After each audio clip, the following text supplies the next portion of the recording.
All right, so you want to improve your casting distance and accuracy. Yeah, you do. I've heard this by a lot of people ask this all the time.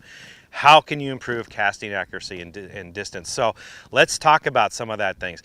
First of all, let's talk about the main thing you can do, the number one thing you can do to improve your casting ability, and that's to practice. Now, what I mean by that, the thing about bass fishing, pretty much everything you do and learn and how to do stuff is on the water. But casting, you can do it off the water. So do it in your backyard or go to a park if you don't have access to a backyard. But I remember doing this when I was a kid. My dad set up paper plates out in the backyard or cans. And you just target. You just practice over and over and over casting at that target, getting better and better at it. And you move it at different locations, further away. And the more you do that, and the idea is to be consistent and just keep doing it until you can get on that plate every time at different distances. Once you get that, then you want to take it up a notch, and the way to do that is to try to get it to land on the paper plate without bouncing. That's really hard to do, especially if you're doing an overhand cast. But the minimal amount of bouncing is what you want. You control that with your thumb as it gets close to the plate. You lift up on the rod tip a little bit while giving it some more thumb to slow it down, and you can get it to land with very little bounce. That translates to a nice quiet entry when you're on the water with your baits. And a lot of times that's the difference between catching fish and not. If you can get a subtle entry into the water, that'll intrigue the bass instead of scaring them. Because if you're making this big cast up in the air and boom, big splashdown, it's like you're throwing rocks at them. Now, my father nowadays, when we go fishing, he's like, well, I'm getting their attention. I'm like, well, how many fish have you caught so far? Yeah, it's not so much. So you want that subtle entry. It's the same thing with flipping and pitching. You can practice that again, same technique, same way of doing it. And you can also do that indoors. So when the weather's really bad, maybe it's the middle of winter, you can be in your basement, your living room, and you can pitch and flip underneath your couch, under your chair, set up targets, set a can on its side, try to get it right inside the can. Again, the idea is to get it so it doesn't drop really hard, don't bounce. You want a real nice plop, and it doesn't bounce. Another thing you can do while you're practicing is find something to stand up on to mimic being on the deck of a boat or on the bank. It's really hard when you're doing flipping and pitching, especially when you're on the ground, that the nose, the tip of the rod can hit the ground. So stand up on something. If you're outdoors in a park, find a park bench, find a picnic table and stand up on that. Or if you're in the house, maybe a bucket, be careful, or get up on a chair or something like that, a ladder, something to get you up off the ground a little bit and imitate what it's like to be on the bank or on a boat. That can really help. It makes a big difference. So that's like the first thing you do is just practice, practice, practice. There's nothing, I know a lot of pros, and I'm not trying to boast here. It's just the nature of the work I do. And every single one of them, man, they are amazing at casting. It blows me away. I mean, what they can do, I'm like, wow, And the reason being is just repetition, repetition, repetition. And every single one of them will tell you that they have done a lot of practicing off the water to get as good as they are. Every last one of them to a T will tell you that. So that is the critical component to getting better at casting. But there's other things you can do. So distance, you want more distance. Well, yeah, you can try to throw really hard, but what that usually ends up is a nice bird nest if you're using a bait casting outfit. You can use spinning. That helps. Spinning gets out further. But when you're talking about bait casting gear, one of the key things is to back off on the brakes a lot. Going back to these pros I told you about, they have the brakes completely off. Completely off. It took me a while to figure this one out. It's like, these guys can really bomb it out there, and I didn't realize that they didn't have the brakes off, and I was watching their techniques and trying to figure it out until one time I got the privilege and the honor of being on Hank Parker's show and fishing with Hank Parker.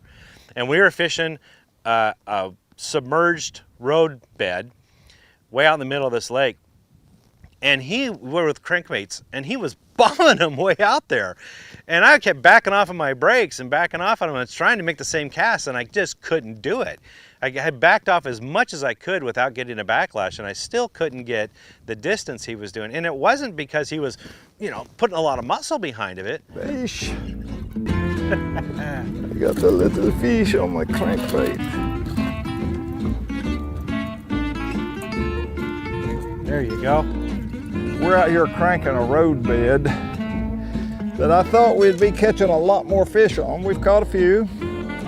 Not what I thought we'd catch, and it's a good place to catch a big one. We hadn't done that yet. But we're not giving up. I finally asked him, like, what is going on? Well, he had the brakes completely off. And that goes back to your practice. Practice backing off on the brakes to the point where you can have the brakes off as much as you possibly can stand and then get better and better from there. The less brakes you have, the further distance you're going to get. I mean, that's just pure physics.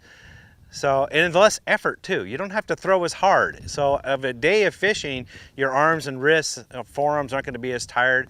I mean, my forearms were aching after that day with Hank Parker because I was trying to match him and it wasn't going to work. It wasn't going to happen. You know, he is who he is because of, you know, he's Hank. So that's one, you know, the best way to get distance. Another one is also with your rods. Make sure you're using like a medium heavy power rod with a fast tip. You don't want a broomstick, like a heavy power, because it's just a stick with a slight, just the tip has flex. The more flex across the entire length of the rod will enable you to fling that bait out further. Use the rod to catapult that lure out there. If it's just a stick of a rod, you're gonna have a lot tougher time throwing it. Another quick tip is make sure you have the lure far enough, you know, hanging from the tip before you make the cast. If the lure is all the way up next to the tip or on the tip, you're not going to get any distance out of it. So that's just another quick little tip to do. Now for improving your casting accuracy. So yeah, again, going back to practice, that's going to help. But here's a quick tip. You know, I was very fortunate that Stan Fagerstrom lived up in my area. Stan was known for a master caster. He was incredible. He actually did a lot of trick casting shows.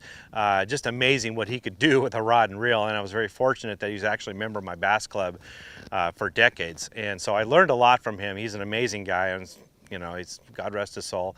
But one of the things that he taught me as far as accuracy is concerned is, if you really want to be spot on accurate, is keep the rod in front of your face. When you make that cast, get the rod right in front of your face and line up with your target and then make your cast. Because casts are all wrist. It's not arm, it's wrist. So you can do it right in front, right?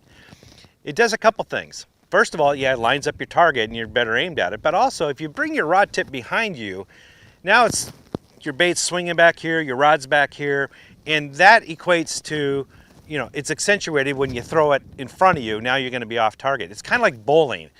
You know, when you bowl and you bring your arm all the way back, you practice over and over again, not so much the forward swing, but it's the back swing. You want to make sure it's absolutely perfectly straight and the same every single time, because if that's not right, then it's not going to be accurate when you bring your arm forward. And it's very similar with a rod. And, you know, if you keep it right in front of you, you're not going to do that. So bring the rod right in front of you, line up, and just make that quick cast with a flick of the wrist, and you'll be surprised at how accurate your casts become. One last thing I want to talk about is the equipment. The equipment has everything to do with about your casting distance and accuracy. If you want good distance, make sure your spool is filled up all the way on your reel.